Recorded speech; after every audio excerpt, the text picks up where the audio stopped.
Olá pessoal, meu nome é João Botarelli, sou nutricionista especialista em Mindful Eating e é com muito prazer que a gente vai começar mais um episódio do nosso podcast da Consciência Alimentar, podcast que desperta você para uma alimentação e uma vida mais consciente. E hoje a gente teve o enorme prazer de receber mais uma grande especialista e um tema de muita relevância para a gente, a querida Mariana Dimitrov. A Mariana é nutricionista formada pela Universidade Federal de São Paulo, Unifesp, é psicoterapeuta formada pela Escola Paulista de Psicodrama e também é mestre pela Unifesp e doutora e pós-doutora pela Universidade de São Paulo na Faculdade de Saúde Pública. E nesse episódio a gente pôde conversar e você vai entender a importância de desmistificar a associação entre saúde e peso e como isso pode mudar totalmente a sua percepção sobre o bem-estar. E a necessidade da gente desafiar as normas culturais e os padrões de beleza, entender como mudar a alimentação de uma forma sustentável. E como que essa abordagem, que é a abordagem inclusiva do peso, ela vai ajudar a gente a fortalecer a prática em Mindful Eating.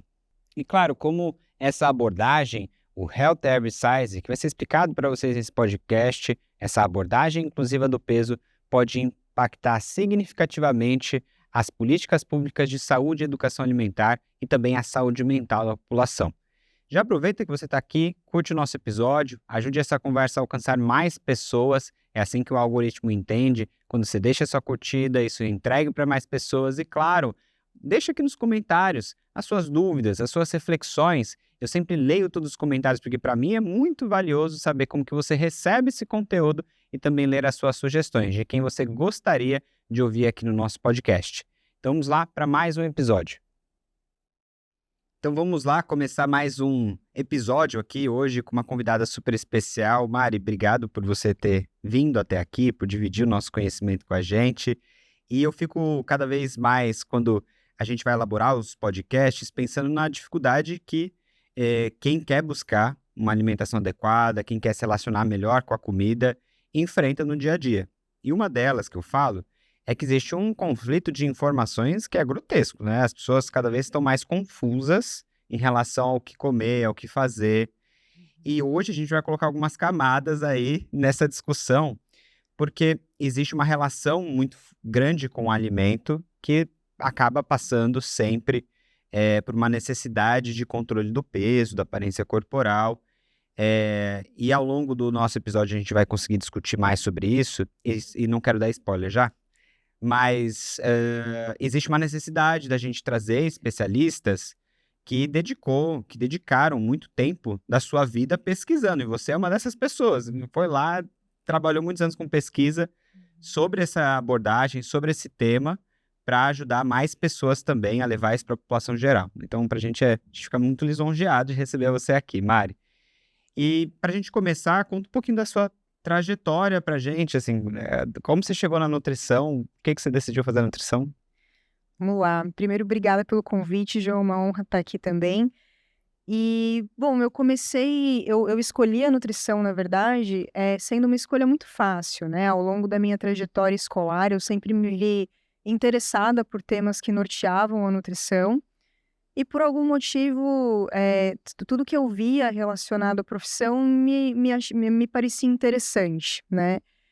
Então, a minha escolha como faculdade não foi difícil, né?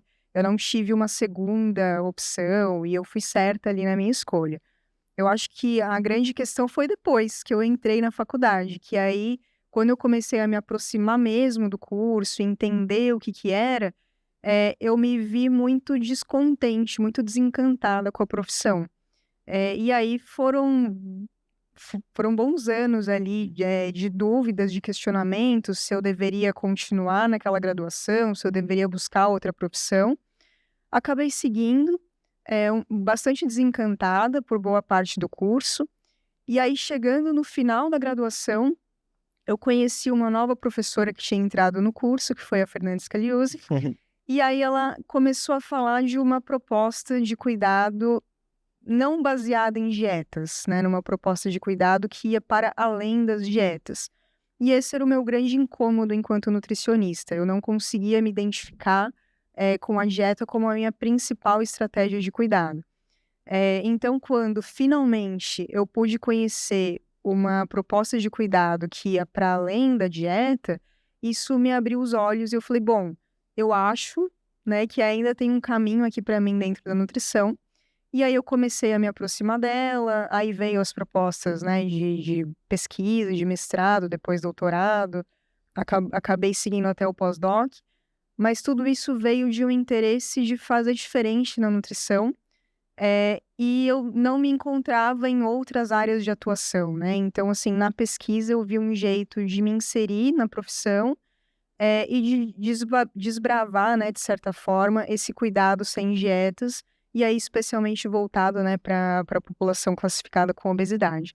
Então foi um pouquinho dessa minha O resumo trajetória, do né? resumo, eu imagino, mas teve um desconforto que você vivenciou, que foi justamente o uso da dieta como a principal, a única ferramenta de cuidado nesse processo. Então foi isso que te levou a essa abordagem. E assim, Mari, para quem está acompanhando a gente, você é pesquisadora de uma abordagem que tem esse nome americanizado, né, nome americano. Você podia explicar para a gente, né, o Health Exercise, a tradução, o que que é essa abordagem, o que que é, talvez é uma abordagem inclusiva do peso? Uhum. Então ela tem esse nome, né, o Health at Every Size, que seria um saúde em todos os tamanhos, né? E ela é norteada por alguns princípios, né? Então eles vão nos dizer, né, sobre uma abordagem que tira o foco do peso corporal, né? Então, diferente de outras estratégias que são centradas no peso, por exemplo, o cuidado da obesidade classicamente proposto, ele é centrado no peso, né? A gente tem ali claramente uma expectativa de emagrecimento no final desse processo. A abordagem inclusiva do peso, ela tira o foco do peso e coloca o foco na saúde, né?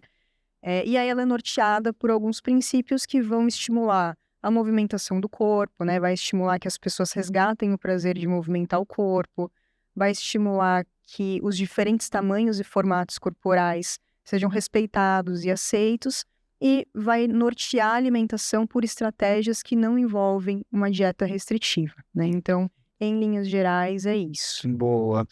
Me parece o que todos deveriam estar buscando, né?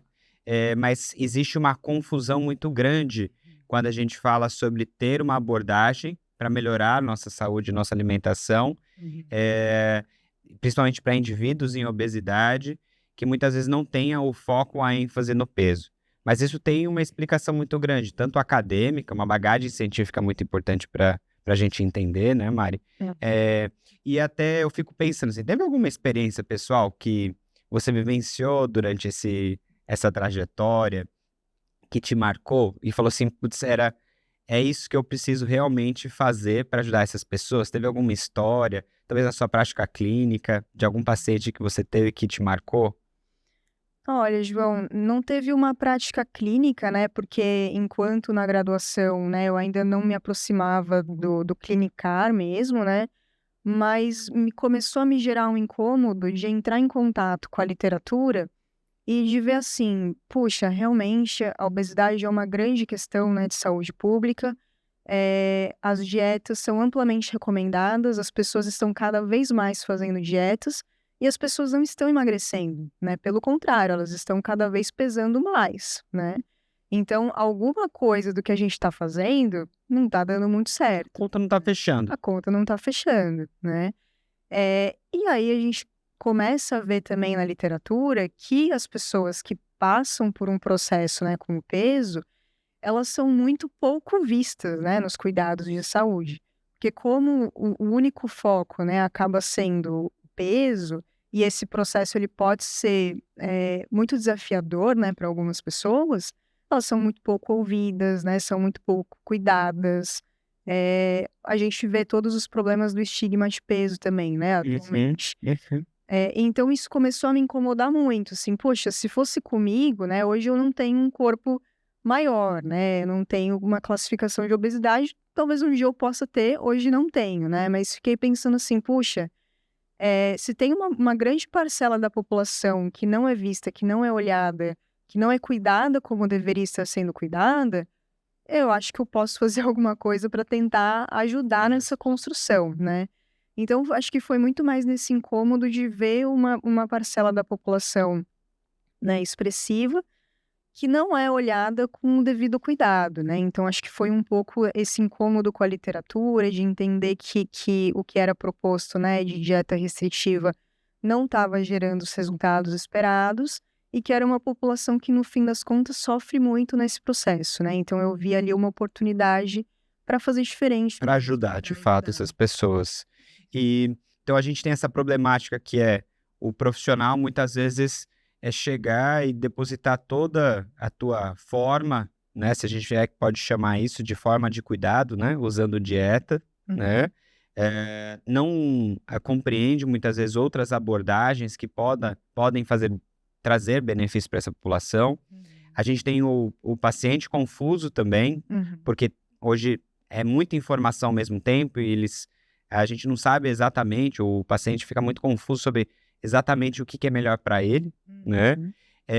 E uma abordagem que muitas vezes não considera diversos fatores que são importantes para a saúde dele. Uhum. Eu tive a experiência de trabalhar durante 5 anos como voluntário no ambulatório de lípides e cardiologia, na Unifesp, Uhum. na Universidade Federal de São Paulo.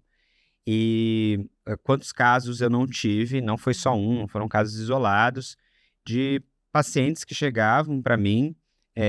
Um que mais me marcou, não foi o único, mas esse me marcou mais em especial, foi uma paciente que chegou e ela estava super apreensiva, ela estava com muito receio de conversar com a equipe, porque ela falou: olha, eu já não sei mais o que fazer para perder peso, e ela deixou de comer, ela estava em jejum há 2 dias, porque tinha um retorno no médico, Uhum. e o médico falou que ela não poderia mais voltar se ela não tivesse atingido aquela meta de peso. Uhum. E a gente fica pensando quanto esse foco excessivo no peso não foi o problema que Uhum. impediu ela de conseguir ter uma relação mais adequada ou uma alimentação mais equilibrada, Uhum. eh, pensando também nessa lógica da perda de peso, né, para quando, o quanto, né, para quem. Sim. Então, essa centralização muitas vezes em simplesmente perde peso, resolve o problema e volta aqui quando você tiver com o seu problema resolvido, né, Uhum. parece ser muito problemático. Eu Uhum. acho que essa história eu contei mais para contextualizar o quanto esse foco estrito no peso pode ser justamente o problema. Então, Uhum. muitas pessoas acreditam que a gente tem que colocar todas as nossas energias ali, todo o nosso foco em perder peso para conseguir perder peso, Uhum. ou até mesmo melhorar uma alimentação. E a forma de fazer isso está muito enraizada na prática de dietas restritivas. E aí, Mari, você até recentemente publicou um artigo falando sobre as narrativas dessa população, o sofrimento que essa população passa, né? E aí, só fazer um parênteses aqui, gente. A gente, antes de começar, né, a gente fica conversando sobre as perguntas que a gente pode fazer, o que que a gente vai conversar, mas estou conversando com você, Mari. E aí eu lembrei dessa postagem que você fez nas suas redes sociais, Uhum. e eu acho que seria muito legal você compartilhar com a gente sobre isso, sabe? Você está falando do último Do artigo último ali artigo, em relação à questão da trajetória delas e como o peso tinha uma questão emocional por trás, perfeito, só para eu sim, alinhar o que Mari, sim, se a gente tá indo para a mesma direção, né. Eu acho que esse artigo ele foi muito marcante, né, em especial porque ele foi o primeiro que eu consegui unir as minhas 2 formações, né, academicamente, então isso para mim foi um grande marco, assim, eu achei muito interessante. E o que foi muito marcante desse artigo, a gente só para contextualizar, né, para o pessoal, no meu pós-doc eu fiz uma pesquisa com mulheres que fizeram a cirurgia bariátrica, né. Então a gente viu se a questão do estigma de peso, continuava ou não depois de supostamente elas estarem com um corpo mais emagrecido, né. Então será que esse estigma, desaparece depois, né? E aí, ouvindo as histórias delas, de como que elas ganharam peso ao longo da vida, ficou muito marcado o quanto que as questões emocionais, né, o quanto que a trajetória de vida e questões emocionais impactaram nessa construção, né. Então eu acho que isso, assim, fica bastante evidente que não dá para a gente olhar só para o peso isoladamente, né? Porque tiveram casos em que a comida assumiu realmente uma função, mas ela foi muito importante até para garantir a sobrevivência dessas mulheres no mundo, né?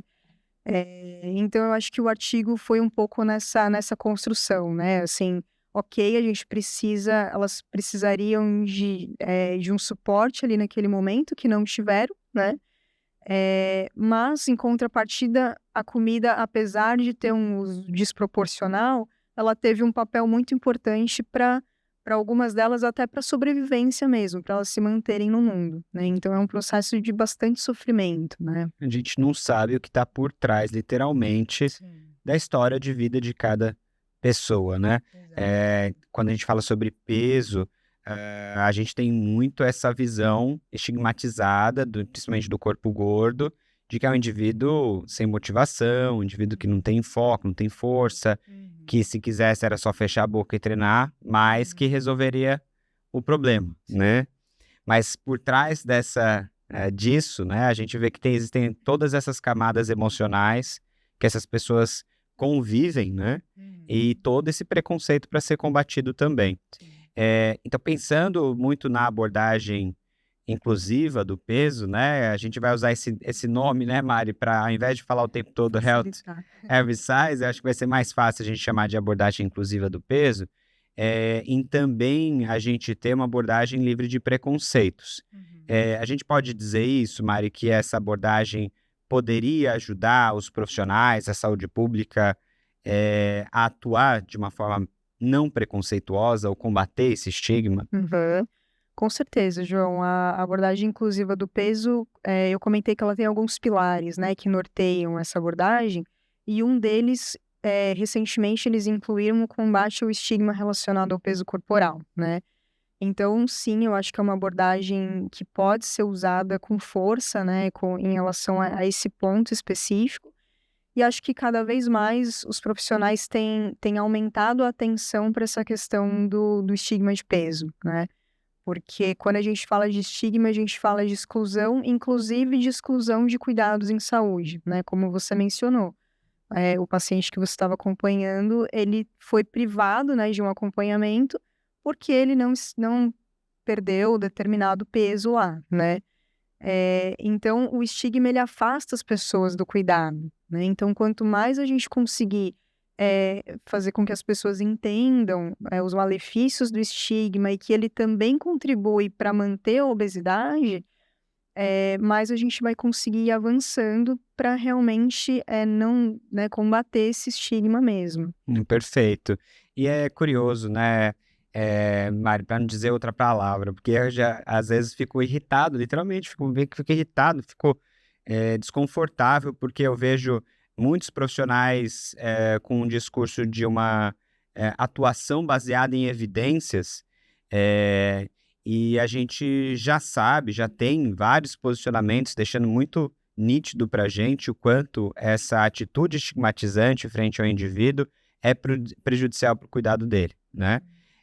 Ou seja, uma prática baseada em evidências, mas de uma forma muito recortada da visão em saúde do indivíduo, né? A gente tem posicionamentos bem conhecidos da revista Nature, da revista posicionamento da revista Nature Endocrinology, né, de endocrinologia. A gente tem vários posicionamentos para o fim do estigma da obesidade. Eu estou citando só uns, você pode conhecer, imagino que você conheça muitos outros, Mari. Mas é só para a gente reforçar essa ideia de que na prática em saúde, em nutrição, dentro da medicina, a gente não fala o que vem da nossa cabeça, né? Sim. A gente precisa de um arcabouço teórico-científico para conseguir conduzir as nossas condutas dentro da prática clínica. E essa atenção aqui que você traz para esse tema, para mim é muito valioso, porque hoje, dentro da nutrição, a gente quer cada vez mais pessoas atuando com esse tipo de abordagem, né? Só que a gente vai esbarrar em alguns preconceitos aqui, né, Mari? Alguns preconceitos que não é só sobre o peso, mas é sobre a abordagem também. Esse é um modelo que já foi muito criticado e é muito esperado que hajam essas críticas, pensando na construção que se existe em torno do peso, do histórico que a gente tem na construção de dietas, mas nunca chegaram para você e falaram assim, Mari, você está querendo engordar as pessoas? Você é contra emagrecimento? Uhum. Essa é uma clássica, né, João? Acho que sempre tem essa pergunta, né? Mas você não quer que as pessoas emagreçam, as pessoas não podem emagrecer nesse processo, né? E não, na verdade não é isso, né? O que a abordagem traz é tirar o foco do peso, né? Então, o que que isso significa? Quando a gente tira o foco do peso, você amplia o teu olhar para uma série de outras conquistas que a pessoa pode ter, né? Então, por exemplo, vão ter casos que a pessoa vai melhorar muito a alimentação dela, que ela vai estar comendo muito melhor, que ela vai começar a movimentar muito mais o corpo dela, que ela vai, enfim, lidar com uma série de questões ali que ela tenha para lidar, e por algum motivo, eventualmente, o peso na balança não foi tão expressivo ali, aquela mudança do peso. Se a gente for na lógica das abordagens centradas no peso, provável que o profissional olhe para essa trajetória e fale assim: puxa, fulano, mas seu peso não mudou. Olha, vamos então rever aqui e tudo mais, né? Assim, acho que a gente precisa fazer alguma coisa em relação a isso, né? Ao passo que, quando a gente está pautado na abordagem inclusiva do peso, é uma construção, né? Então, você fala assim, puxa, mas olha o quanto você já caminhou até aqui, né? Você está melhorando sua alimentação, você está muito mais ativo, coisa que quando a gente começou, talvez você não fosse, né? Sei lá, você melhorou N questões, né? O peso, provável que vá acompanhar esse processo, mas mesmo que não acompanhe, esses teus ganhos já são muito significativos, né? Então, é um processo que, assim, claro, a pessoa pode perder peso, e normalmente é o que acontece, né, quando ela vai caminhando ali no processo dela. Mas um grande ponto é que, assim, mesmo que, porventura, o peso não mude, não quer dizer que ela não possa melhorar a saúde dela com o passar do tempo, né? E acho que um grande ponto para a gente falar sobre isso é sobre a composição corporal, né? As pessoas, elas podem, por exemplo, diminuir a circunferência da cintura e não mudar o peso. E essa é uma medida super relevante, né? Que está relacionada ali a risco cardiovascular, tudo mais. Então, por exemplo, essa é uma medida que a gente valoriza. Puxa, mas talvez o seu peso não tenha baixado, mas você não tem reparado, né, que a gente viu que a circunferência da cintura diminuiu, ou a pessoa sente na roupa, enfim, né, alguma percepção assim. Isso é super bem-vindo, né? Então, assim, o peso por si só, ele não diz muita coisa pra gente, mas não quer dizer que a pessoa não possa ganhar saúde nesse processo, né? Mesmo que o peso não tenha uma mudança tão expressiva ali. Então, aqui eu acho que você acaba tocando numa dor muito forte de quem está buscando muitas vezes mudar a alimentação, até mesmo o próprio emagrecimento, né? A pessoa, ela começa muito interessada, fazendo modificações no conteúdo alimentar, na alimentação, mas acaba desanimando, acaba ficando triste, acaba ficando frustrada porque não tem uma mudança no peso. Essa a ideia, então, da gente usar o peso como a única métrica acaba se tornando um problema do qual a pessoa não consegue sustentar a mudança, né? E aqui você já traz pra gente que, ainda que não haja essa mudança do peso, as mudanças, pelo simples fato de ela estar comendo de uma forma mais adequada, ou até mesmo outras mudanças que ela não consegue mensurar a partir do peso, né? Podem ser muito benéficas para a saúde dela. Eu vou ler outras críticas aqui ao modelo, eu não lembro todas de cabeça, mas eu gostaria de usar, por isso que eu estou com o meu celular aqui na mão. Além dessa, né, nunca te questionaram, né, Mari, se você é contra emagrecimento ou se você é a favor da obesidade. Qual que é o termo mais adequado, né? Algumas pessoas usam a tradução dessa abordagem, que é o Health Every Size, como saúde em qualquer tamanho, ou saudável em qualquer tamanho, né? E é muito importante essa tradução correta, porque essa mudança na tradução pode dar compreensões diferentes, né? Você conseguiria esclarecer isso pra gente? Quando a gente olha, os princípios da abordagem, né, e o que norteia, né, a abordagem inclusiva do peso, eles realmente colocam que eles não colocam como patológico, nenhum peso, né. Eu acho que a gente tem que olhar com uma certa cautela, né, porque assim como, um IMC muito baixo, indica um risco, né, uma tensão, você vai ter um IMC oposto, né, muito alto, que também merece um cuidado, né. Então, assim, eu acho que é você olhar esse indivíduo com acolhimento, né. Eu acho que é no sentido de você acolher e não usar o peso como um meio de julgar ou de acuar aquela pessoa, né. Então eu acho que é nesse sentido. Mas realmente pode ser que algumas pessoas fiquem com essa impressão, então acho que é só necessário cautela, lembrando sempre do acolhimento, do cuidado, da escuta, né, que isso sempre vai ser, um pilar ali no cuidado. Necessário, perfeito. E quanto essa consideração em relação aos riscos em saúde que o peso pode trazer, qual que é a discussão que existe, né, dentro dessa abordagem a respeito disso? Uhum. Então, eu acho que quando a gente olha para a construção, né, da obesidade, e toda a construção médica que foi sendo, desenvolvida, né, ao redor do peso maior, a gente vê sim que um peso maior ele pode ir desencadeando uma série de questões para a saúde, né, resistência à insulina, e aí isso vai gerando uma série de questões, né. Mas, e aí a gente tem o outro lado, quando a gente olha também para a literatura científica, a gente tem contrapontos em relação a isso, né. Então, o que que eu quero dizer com isso? O peso maior ele pode, deixar uma pessoa mais exposta a alguns riscos? Pode.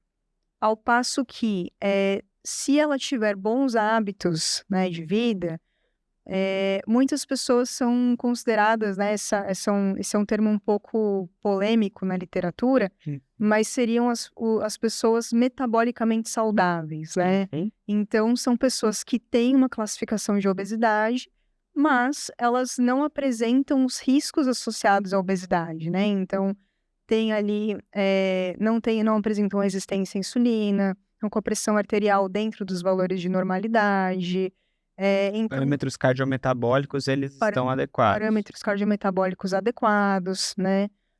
Então isso também coloca um X na questão, né, e aí algumas pessoas falam: "Bom, mas se ela não está hoje, em algum momento ela vai ficar doente", né. Eh, e assim, as pessoas merecem cuidado, em todos os tamanhos, né, então eu gosto muito de pensar na comparação, se fosse uma pessoa magra, eh ela não seria escutada, ouvida, acompanhada, né.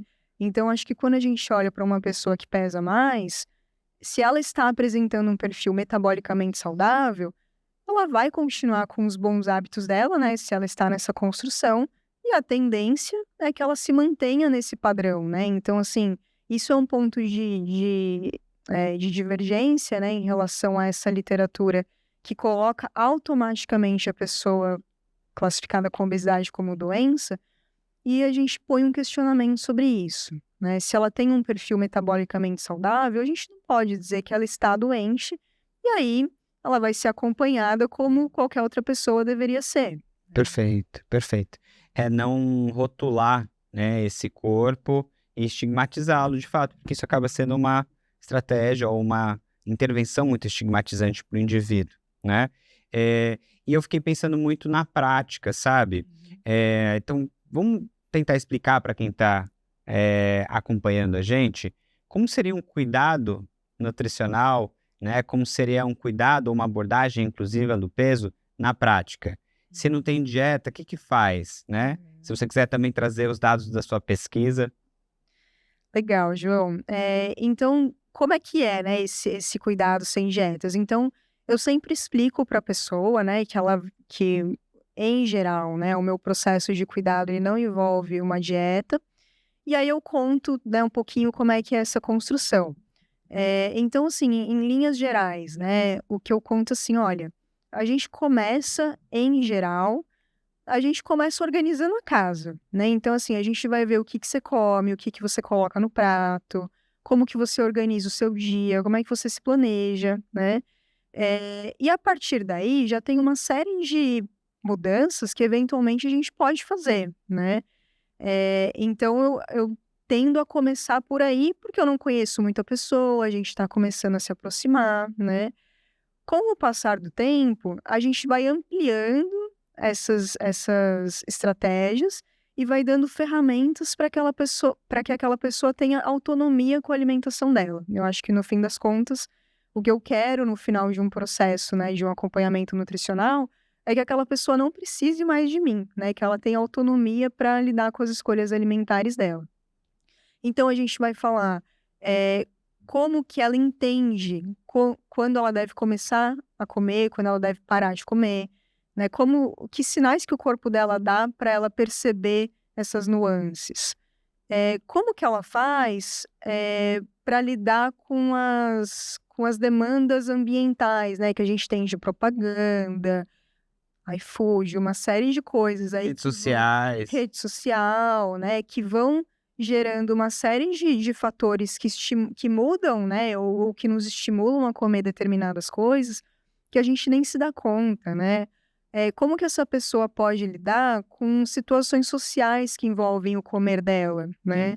Ou se eventualmente é uma pessoa que tem uma questão, por exemplo, como uma compulsão alimentar, o que está por trás, né? Qual que é o gatilho, qual que é a dinâmica emocional que está ali por trás, que está gerando esse quadro, e como que a gente pode ajudá-la a desmobilizar esse quadro e a sair a tirar a comida desse lugar, né? Que alguma função ela está assumindo ali num quadro de compulsão, né? Então, tudo isso é construído sessão por sessão, né? Como é que assim, em linhas gerais, né? Como é que é a sessão sem dietas? Eu costumo dizer que a pessoa realmente não sai com uma dieta da sessão, mas ela sai com um caminho sólido e definido do que ela tem para fazer, né? Então, se a gente está falando lá no comecinho da organização da casa, né? A gente vai falar assim, bom, o que é mais importante para a gente começar a mexer aqui? E aí, a gente vai pensar normalmente em 1 ou 2 pontos por sessão, né? E eu falo a gente porque a pessoa, ela constrói comigo, né? É uma construção ali. Então, eu posso dar sugestões, eu posso antever alguns caminhos que podem ser benéficos para a pessoa, mas a gente só vai para frente se ela topar, se ela estiver de acordo e se ela se sentir motivada para colocar aquilo em prática, né? Então, a gente vai ter 1 ou 2 pontos por sessão. Isso pode envolver questões mais objetivas, né? Como qualidade da alimentação, o que ela está colocando no prato. Pode envolver o planejamento da alimentação dela, né? Pode envolver essas coisas mais de organização mesmo, né? Do dia a dia. E também pode envolver essas questões que são um pouco mais subjetivas, né? Então, como é que é isso de entender o que o meu corpo está me pedindo, né? A gente também tem estratégias para isso e a gente também pode colocar como um passo a passo para ela testar, né? E aí a tentativa é justamente de um teste, né? Normalmente as minhas sessões têm um intervalo de 15 dias, né? Entre uma e outra. E aí a proposta é que nesse intervalo a pessoa coloque em prática. Pode ser uma vez, se sentir à vontade pode ser mais de uma vez, mas a intenção é assim, testa o que a gente conversou, vê se esse caminho que a gente pensou para você colocar deu certo, se você teve dificuldade, como é que rolou. E aí a gente avalia, né? Se deu certo, se te ajudou, se foi uma coisa que fez sentido para você, a gente vai tentar cada vez mais colocar isso no seu dia a dia. E a gente vai passar por um próximo ponto, né? Então, essa construção, ela é sempre pequena, de certa forma, né? Então, a gente sempre vê 1 ou 2 pontos por sessão. Ela sai com um documento, eu faço um documento desse ponto, desse passo a passo, e a gente vai construindo. Então, ao final de um processo, aquelas supostas pequenas estratégias vão se tornando grandes estratégias e vão dando respaldo para que ela siga em frente, né? E no final das contas, é um processo que traz muita autonomia, né, para as pessoas decidirem o que comer, como comer, né? Então, acaba ampliando para os diversos papéis que a alimentação cumpre ali na nossa vida e os diversos fatores que influenciam as nossas decisões, né? Exato. Esse paradoxo que a gente vive, né? Eu sei o que comer, né? Eu sei quanto comer, eu só não consigo seguir isso, né? Esse paradoxo, ele existe porque a informação por si só não muda comportamento e porque grande parte dos comportamentos que a gente tem frente à alimentação são arquitetados por fatores muito complexos. Então, esse acompanhamento mais próximo, a construção dos recursos para tudo isso realmente é muito valioso. E aí, eu acho que talvez um ponto, talvez dois, para colocar aqui dentro disso, que é uma questão muito comum que a gente escuta dentro dessa prática, se você prescreve, né, dentro dessa prescreve uma alimentação, né, para essa pessoa. Essa pessoa recebe uma orientação do que comer, do quanto comer. Como que é essa perspectiva na sua abordagem, Mari? Aham. É curioso, né, João? Porque acho que quando as pessoas pensam no sem dieta, parece que é qualquer coisa, né? A pessoa chega lá e aí a gente vai conversar qualquer coisa e aí ela vai seguir com a vida dela. Você que lute. Depois Se você me vira conta o que aí, né? deu. Depois você me conta o que deu e boa sorte, né? E não é bem assim, né? Então, como eu falei, a gente tem uma etapa que é pensar na qualidade da alimentação, o que que ela tá colocando no prato dela, como é que ela organiza esse dia, o que que tá norteando ali, o volume que ela coloca nesse prato, né? Então, assim, eu digo mais no começo porque acaba sendo mais no começo, né? Que a Uhum. gente, mas ao longo do processo, né? Então, assim, vamos supor que começando ali o processo, é uma pessoa que pula o café da manhã, sei lá, né? E Uhum. aí, por algum motivo, a gente achou que era uma estratégia interessante da gente tentar que essa pessoa colocasse no dia a dia. Então, na sessão, eu vou sentar junto com a pessoa e vou falar assim: bom, vamos pensar juntos que café da manhã que te agrada, né? Se você tirar o nutricionês da jogada, o que que você gostaria de ter no teu café da manhã?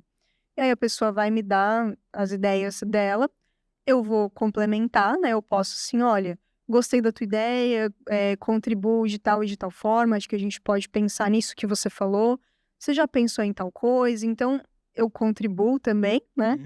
Uhum. E aí ela sai com um café da manhã, digamos que com 4, 5 opções, sei lá, com o que fizesse sentido para ela naquele momento.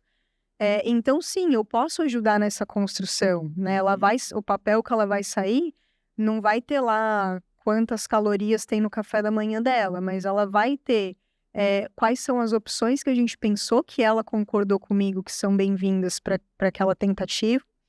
E a gente pode, por exemplo, pensar nas compras, né? Se ela tem dificuldade para comprar, para se planejar, então a gente pensa desde as compras até o momento que ela vai sentar na mesa e comer Todas as etapas. todas as etapas, né?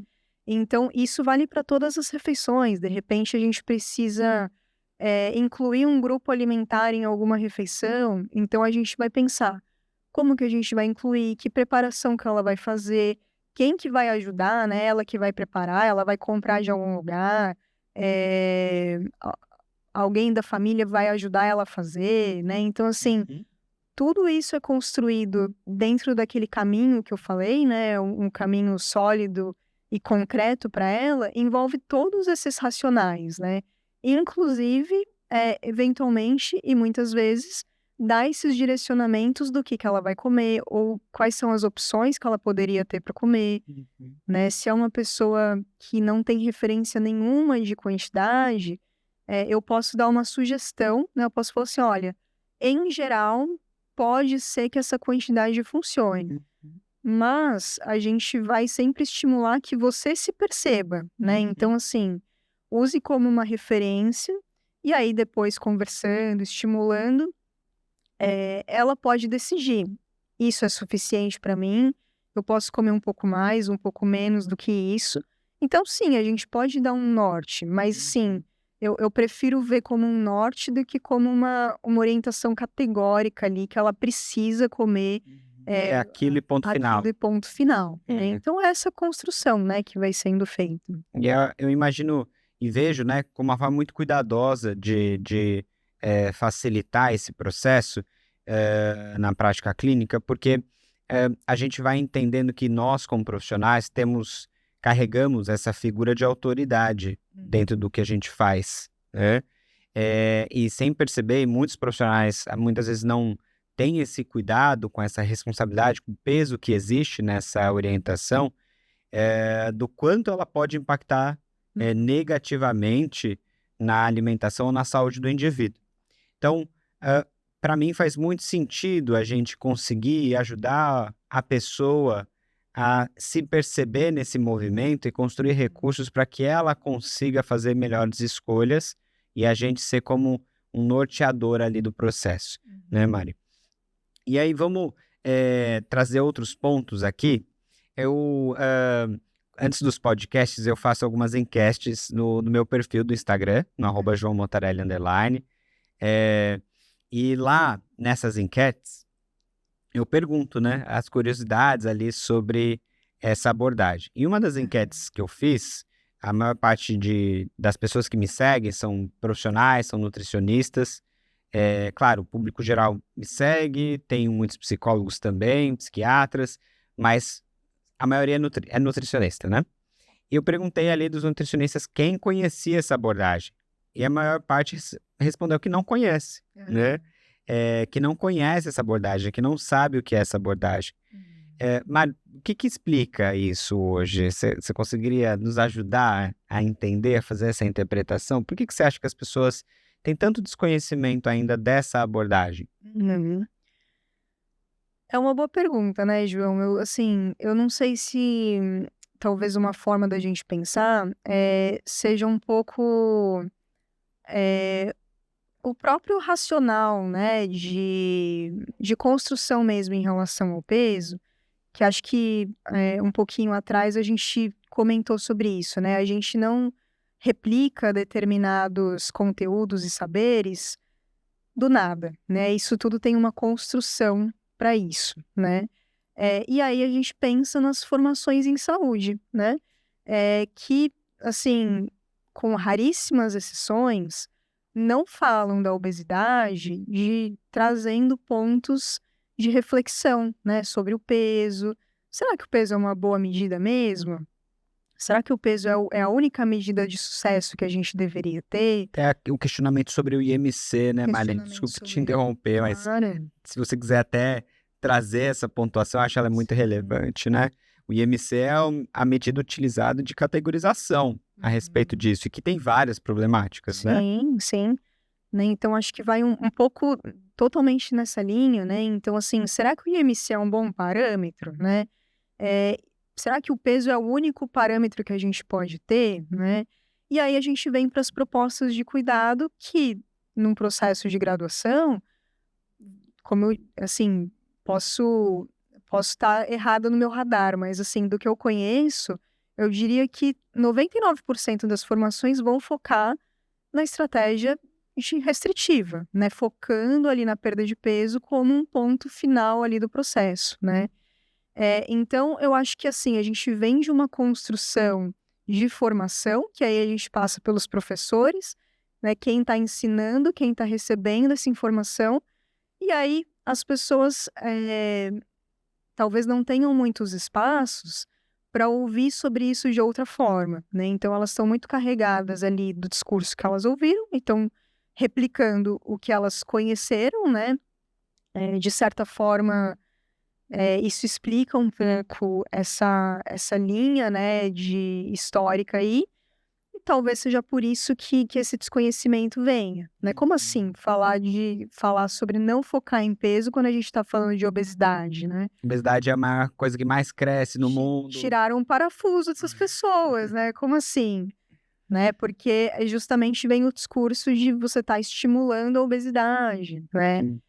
Então, talvez seja romantizando, né? Então, talvez seja por isso que algumas pessoas não conheçam ou até vejam com maus olhos, né, Sim. essa abordagem. E você até comentou, né, pode ser que eu esteja errado em relação, a isso, né, os 90%. Eu acho que você está errado, Mari, acho que é 95%. 99,9. É. E uma coisa importante quando a gente pensa nessa crescente da obesidade é a respeito também do crescimento de transtornos alimentares, do adoecimento em saúde, da saúde mental, né? Como que a gente pode olhar, ou por que que a gente deveria estar olhando cada vez mais para isso também, Mari? Aqui eu acho que é importante, talvez, a gente discutir que esse olhar para a obesidade como medida única de saúde acaba criando um viés mesmo, né? Uma cegueira, onde a gente não consegue ver outras características que podem estar associadas ou a um fator que levou esse indivíduo ao excesso de peso, ou às vezes não tem nada a ver com o excesso de peso, né? Porque a gente pode ter um indivíduo que tem uma magreza extrema, que tem ali um quadro de anorexia, e ele está, né, adoecido, e o quanto esse preconceito, né, ele afeta a saúde mental. Então, eu queria que você conversasse um pouquinho com a gente sobre isso, assim. Como que você vê essa grande problemática que a gente está enfrentando atualmente, dessa crescente de transtornos alimentares e do adoecimento da saúde mental da população, Sim. e o quanto essa abordagem pode ajudar a gente com isso. Uhum. Não, super importante, João. Eu acho que, assim, apesar de ser uma abordagem que foca no cuidado das pessoas que pesam mais, ela é uma abordagem para as pessoas de todos os tamanhos, né? Como o nome diz. Porque é isso, eu acho que. E aí, quando a gente fala de dieta, né? Acho que é importante ressaltar que tem dietas clínicas que têm um papel importante, né, para o cuidado em saúde, né? Tem situações que vão ser muito relevantes. Mas aqui, para nossa conversa, acho que a gente está falando de dietas restritivas, né, que Sim. trazem estratégias que bagunçam ali a relação da pessoa com a sua alimentação, com o seu corpo, né, e tudo mais. Então, eu acho que a abordagem inclusiva do peso, ela traz estratégias de cuidado que vão proteger as pessoas contra, né, proteger as pessoas desse processo de se ver muito focadas no peso, e isso vai gerar um desconforto em relação à imagem corporal, vai gerar um desconforto enfim, levar a práticas transtornadas em relação à alimentação, exercício físico, né?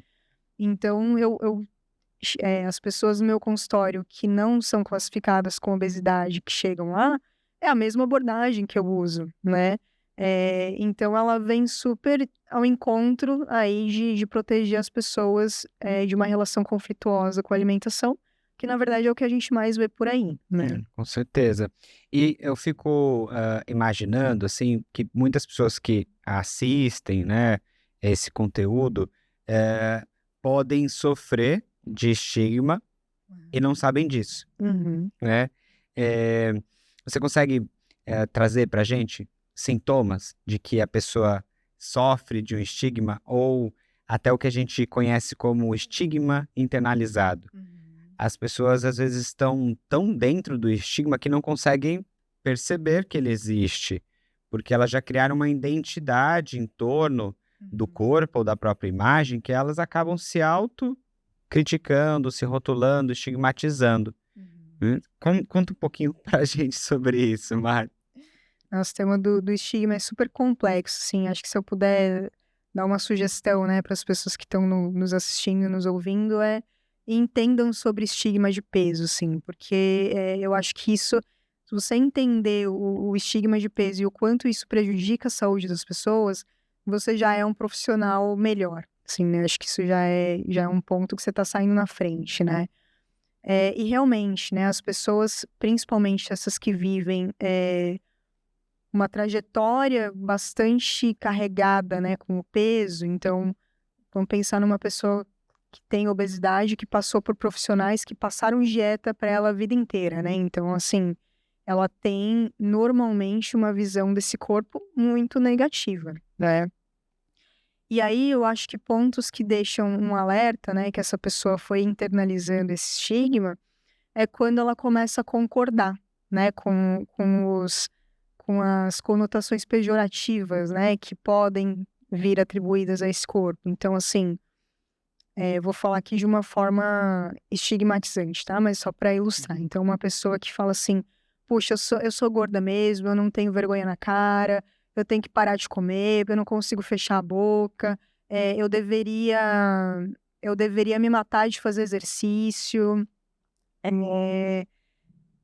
eu saí esse fim de semana e eu comi, eu acho que eu não deveria ter comido, deveria ter ficado em casa, não mereço, né? Não mereço estar num relacionamento, não mereço seja lá o que for, né? Então, essas são falas que são muito violentas, né? E que algumas pessoas nem questionam isso, né? Simplesmente tem algumas que questionam, que bom, né? Que a gente já está numa fase de maior alerta, de maior questionamento sobre isso. Mas muitas pessoas não questionam, falam assim, não, é isso mesmo, eu preciso passar por um processo sofrido, né? Eu preciso de uma dieta restritiva, de uma dieta que me leve ao emagrecimento, porque eu não consigo, né? Assim, eu não dou conta, e aí vai repetindo esse discurso, né? Então, acho que é um pouco... Essa é a internalização do estigma, né? E o que acaba até perpetuando esse ciclo é que caso essa pessoa que tem essa forma já internalizada receba, né, isso externamente, seja de um profissional ou no ambiente social, familiar, alguém chegue para ela e fala assim, você não tem vergonha na cara, né, porque você é assim, assim, assado. Essa pessoa, ela tende a concordar, né, com isso, porque ela não consegue ver, a ter uma percepção sobre o próprio corpo, a própria aparência, de uma outra forma. Então é muito importante que a gente consiga reconhecer quando a gente passou a se autoestigmatizar, para não reforçar esse diálogo e entender que a alteração do peso, né, durante esse processo de mudança da alimentação não é o que define a capacidade de alguém de ser motivado, de ser uma boa pessoa, a personalidade desse indivíduo que essa pessoa pode ser no mundo. Que é o que acaba acontecendo, né? A pessoa se identifica tanto com essa característica negativa que carrega, né, essas circunstâncias, que ela acha que realmente ela não tem coisas boas para oferecer, a autoestima fica abalada, é uma pessoa que tende a ser mais autocrítica consigo próprio, e isso vai afetando outras áreas da vida também, né? É um resgate que a gente vai fazendo de dentro para fora, né, Mari? De ir fortalecendo essa pessoa para mostrar que ela é capaz de mudar a alimentação, que talvez as formas com que ela tentou não foram interessantes, que talvez ela não tenha recebido o cuidado que ela merecia dos profissionais quando ela precisou, que acabou perpetuando esse ciclo, né? E Mari, agora tem um ponto, né, mais polêmica, é só coisa tranquila para a gente conversar, que é sobre aceitação, né? Aceitação é um pilar, né, se assim eu posso dizer, importante dessa abordagem, né? Só que quando a gente fala de aceitação, a pessoa fala assim, mas eu não posso concordar com esse peso. E a pessoa acredita que quanto mais autocrítica ela for, quanto mais ela se punir por aquilo que ela não gosta, maior a chance dela se motivar a não repetir aquilo. Só que não é bem assim que as coisas acontecem, né? Conta um pouquinho pra gente, assim, como que é a sua percepção sobre isso? Só fazendo um gancho na tua última fala, João, acho que assim, eu costumo trazer também para reflexão, né, de determinados processos, que algumas pessoas nunca tiveram oportunidade de olhar para sua alimentação, né, para o seu processo de cuidado de forma gentil, né? Então, nunca foram escutadas, nunca foram acolhidas, né? E quando você nunca tem isso, as suas chances de mudar, né, são muito pequenas mesmo, né?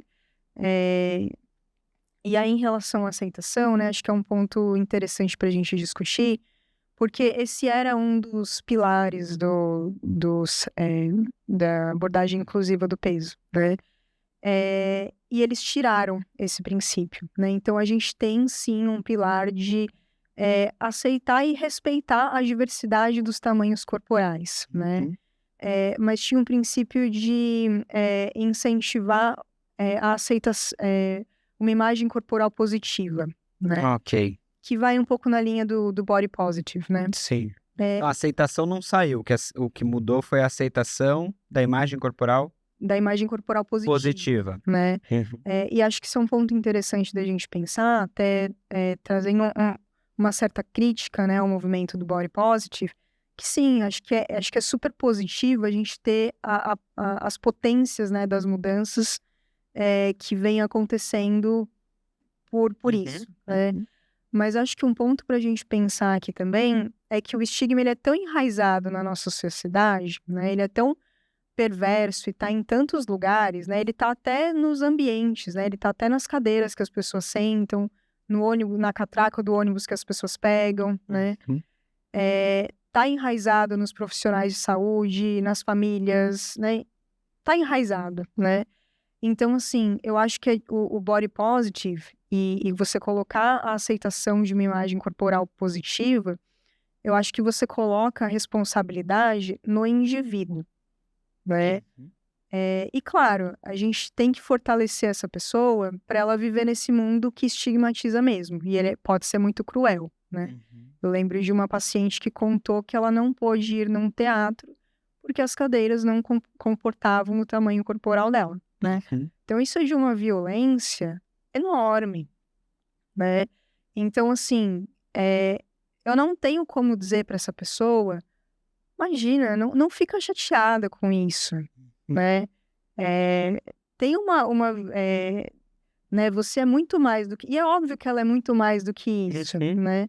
Mas é difícil a pessoa não se sentir violentada quando isso perpassa muitos ambientes e muitas questões do dia a dia dela, né? Então, eu acho que a gente tem que ter um pouco de cuidado com o discurso do body positive, porque ele pode gerar... Tem pessoas que falam assim, olha, eu entendo tudo que a gente fala aqui, eu acho super legal e tal, mas assim, eu tenho dificuldade de lidar com isso. Será que eu tô indo contra o movimento, então, né? Será que... E na verdade não, né? Na verdade é uma violência tão grande, tão enraizada, que é uma relação conflituosa mesmo, né? Uhum. Que vai ter seus altos e baixos. Não é que sempre vai estar horrível, não é que sempre vai estar ótimo, né? Mas acho que a gente tem que, enquanto, né, o processo ali de cuidado, a gente ajuda a pessoa a refletir sobre isso, a diminuir um pouco as demandas externas, né, que são muitas. Então, ela se protege um pouco disso, mas a gente não consegue isentar, né? Eu não consigo falar Sim. assim, não sofra com as violências que você sofre diariamente com isso, né? Porque são muitas. Que são muitas. E estão em muitas camadas, como você comentou, assim, então, fico pensando, né, que em muitos casos semelhantes a esse, as pessoas costumam, falar que a culpa é do indivíduo, Uhum, né, que a culpa é do indivíduo, que se ele quisesse, então, ele que emagrecesse para caber, né. Então a gente tem essa pressão social que é enorme, que é gigantesca para um corpo magro, que tem uma visão do corpo magro como um corpo saudável, que também é uma visão muito adoecida do corpo, a gente sabe disso. E o quanto essa busca, né, ou essa caracterização de uma abordagem que inclui a aceitação, e aí é interessante ver essa mudança, né, na abordagem, questionando essa questão da positividade, particularmente eu, o João, também sou mais próximo, a gente usa os processos de aceitação com muita força quando a gente vai trabalhar com mindful eating, quando a gente vai trabalhar com mindfulness, com autocompaixão, mas não para uma relação de positividade com o corpo, porque a gente sabe que isso tem uma complexidade gigantesca, não que isso não seja algo que possa ser possível, sim. mas, né, a gente sabe que algumas pessoas só de deixarem de ter uma relação negativa ou amenizarem a relação negativa que elas têm com o corpo, elas já vão ter ganhos, muito importantes ali na relação que elas têm com o ambiente social, com a alimentação.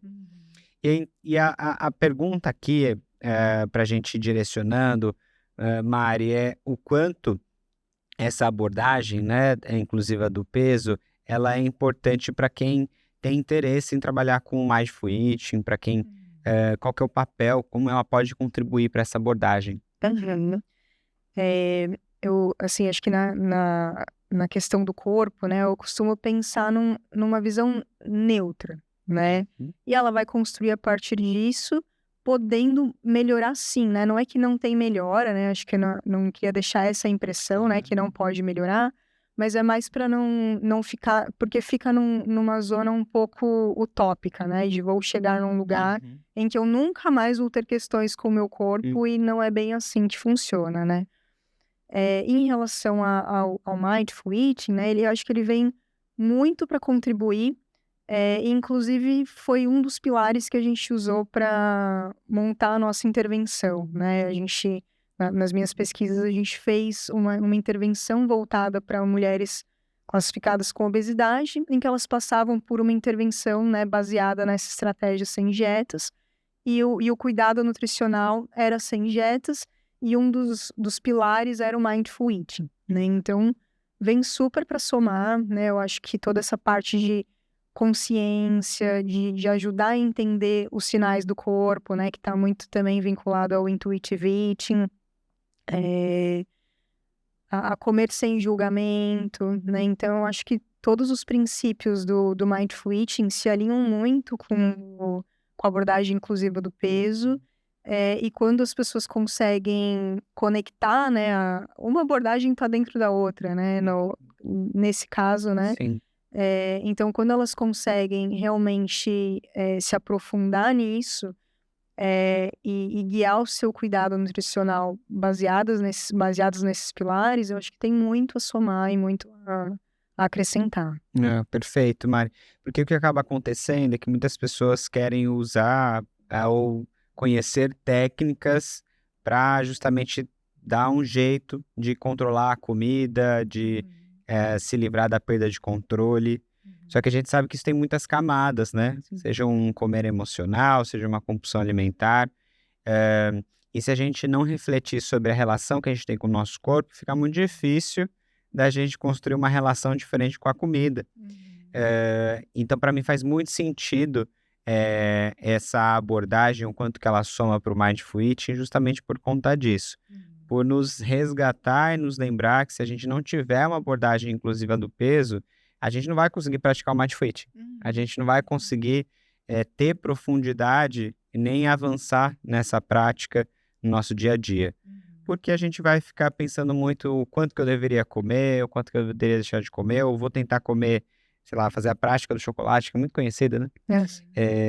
E a pessoa tenta comer ali só um quadradinho de chocolate e acha que é aquilo, e ela vai tentando se forçar a comer só aquela quantidade, e muitas vezes acha que a técnica tá errada, que aquilo não serve para ela, e esquece do todo, né?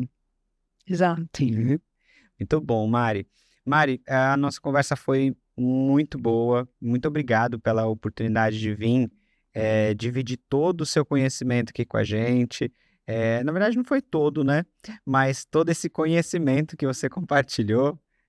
Foi um prazer receber você aqui. Eu queria te fazer um pedido agora. Se você poderia convidar o pessoal a deixar uma curtida aqui pra gente no nosso canal. Puder chamar ali pra câmera. Pessoal, curtam, se inscrevam no canal. E, João, obrigada pelo convite. Foi um prazer estar aqui com você. Espero que vocês tenham gostado do nosso bate-papo. E, Mari, compartilha suas redes, pro pessoal te seguir. Sim, meu Instagram é @mariana.dimitrov. E aí lá vocês encontram outros canais e sites e contatos. Então, sintam-se bem-vindos para acompanhar por lá também. Cursos e mais outros materiais, né, Mari? Sim, tem quem se interessar por se aprofundar na abordagem inclusiva do peso, tem uma mentoria sobre um curso, então se quiserem conhecer, tem o site lá no Instagram também. Mari, obrigado mais uma vez. E a gente vai ficando aqui com mais um episódio. Deixe nos seus comentários o que você achou a respeito desse episódio, as suas dúvidas, as suas perguntas. Eu leio todos os comentários, respondo vocês e quem você gostaria de ver também aqui com a gente nos próximos capítulos. Então, obrigado pela atenção de vocês e é isso. Ficamos por aqui com mais um podcast da Consciência Alimentar, podcast que desperta você para uma alimentação e uma vida mais consciente. Até a próxima.